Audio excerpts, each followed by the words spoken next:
Hey everyone, Heather here. Okay, when I was a student, I wondered about a lot of things, but I especially wondered where I belonged, what made me, me, and whether I could make a difference. Throughout this semester, we've been laying down a foundation for each of us to consider what it is to be a Christian, exploring some of the pieces of Christianity that can be confusing, and providing a space to ask questions about things that we desire to understand. With our last lesson for the semester, I've got one more word for that house that we have been building: disciple. Now, many of us have heard it before, and you might not all know this, but you've all been a disciple at some point in our lives. Yeah, we've all been disciples, because disciple's just a fancy word for a student or a learner, and there's no age limit on when you can start. You know, Jesus invites everyone to be his disciple. Being a disciple is shaped by who's doing the teaching, what we do with the lessons, and time. Let's look at two examples of these three disciple makers in action. Okay. How many of us got on a bike the first time and took off careening down the hillside, popping wheelies, jumping ramps, doing those backwards flip the thingy-maboos, and landing perfectly? Hands? Anyone? And no. Instead, you probably started with training wheels or someone guiding you down the bike path, and many moments of falling and getting back up, which took time. What if I told you that I could play guitar the first time that I picked it up? Man, that would be insulting to anyone who's really done the hard work that it takes to learn to play. Some of you have put in lots of time with lessons and a strong desire to learn. So, a disciple is someone with a desire to learn who spends time with a teacher. That means that if we're going to live as disciples of Jesus, we need to desire to learn, and we got to set aside some time to learn from Jesus. What might that look like for us? As I've reflected on this, okay, this is going to sound weird, but I started writing a letter to my middle school self in my head. Like, what would I say to middle school me about choosing to be a learner from Jesus? So I actually wrote it. Now, obviously, middle school me is not middle school you. I mean, I started middle school in 1989. Oh yeah. And I didn't really care about learning from Jesus at the time.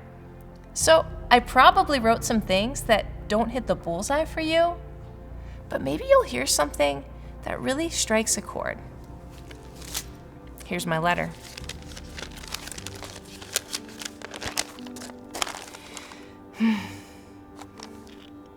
Dear middle school me, you've been having a go at life for a while, and I want to share a few things with you that might be helpful as you continue your journey toward Jesus and discovering who he is. Okay, summer means extra time, a perfect scenario for plunging into daily habits. Now, daily habits really can help you to form foundations as a disciple that's going to make a lifelong impact. Okay, I know that you've heard about the Bible, but over time, you're going to become more interested in learning what the Bible has to say about all sorts of things. So go ahead and start reading it now.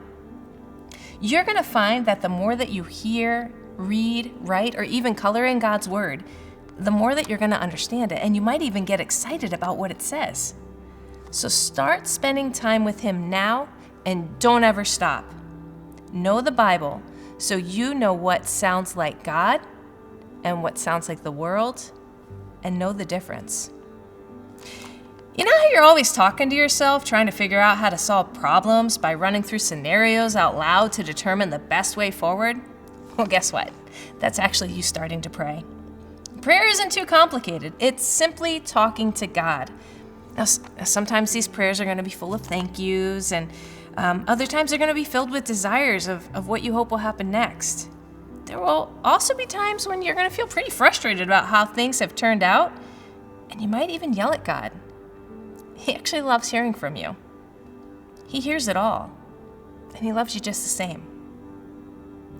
Here and there, you may just sit silently in a comfy chair or on a grassy hillside, and you might not be saying anything, but you're listening, and you're waiting, and you're turning your heart toward him. Start to learn the voice of God and listen to it.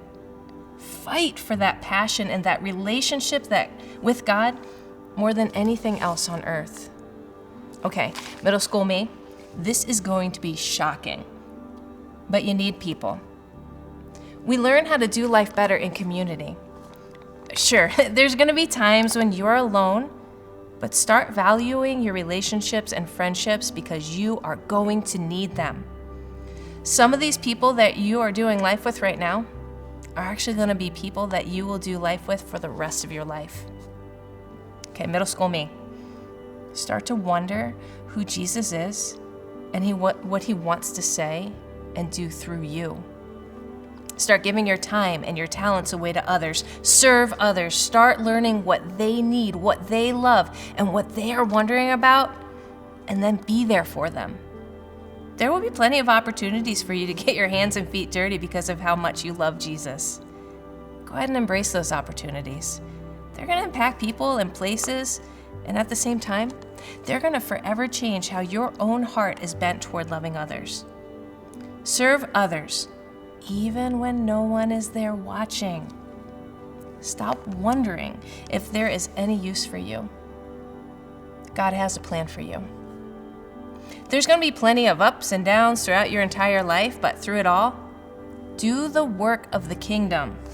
Love people, all the people that God puts in your path in such a way that they want to know your God. Okay, lastly, middle school me, don't be afraid of the gifts that God has given you. Stop looking side to side and defining your success and identity based on comparison with other people. Instead, start using your time to discover who God has made you to be.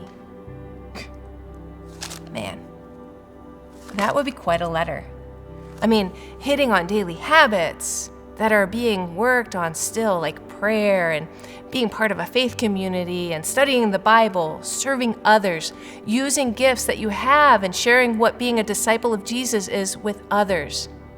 All right, students, the next few months are yours to navigate. You're going to make choices every day that will have outcomes that will affect you and those around you.